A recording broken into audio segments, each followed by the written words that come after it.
తోట ఉత్సవంలో 9 దేవాలయాలకు చెందిన దేవతామూర్తులు ఏకకాలంలో దర్శన భాగ్యం.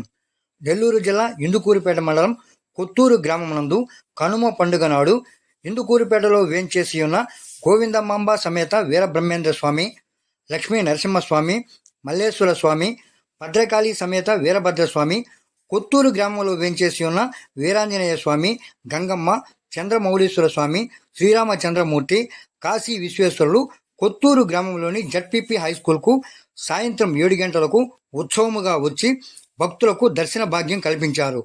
ప్రాంగణం అంతా విద్యుత్ దీపకాంతులతో సుందరంగా అలంకరించారు. సాంస్కృతిక కార్యక్రమాన్ని ఏర్పాటు చేశారు. దేవాదాయ శాఖ పరిధిలో ఈ కార్యక్రమం నిర్వహించడం జరిగింది. ఈఓ మోహన్ కుమార్ ఆధ్వర్యంలో భక్తులకు ఎలాంటి అసౌకర్యం కలగకుండా ఏర్పాట్లను పర్యవేక్షించారు.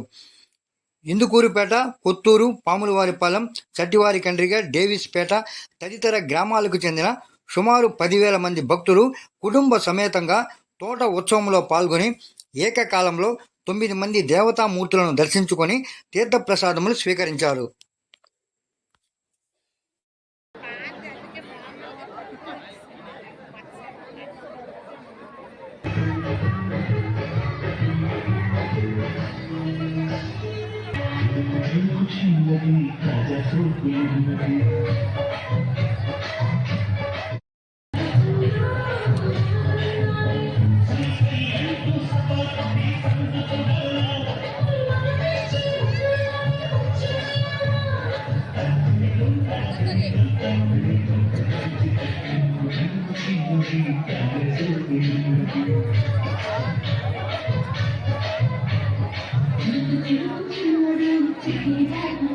Thank you.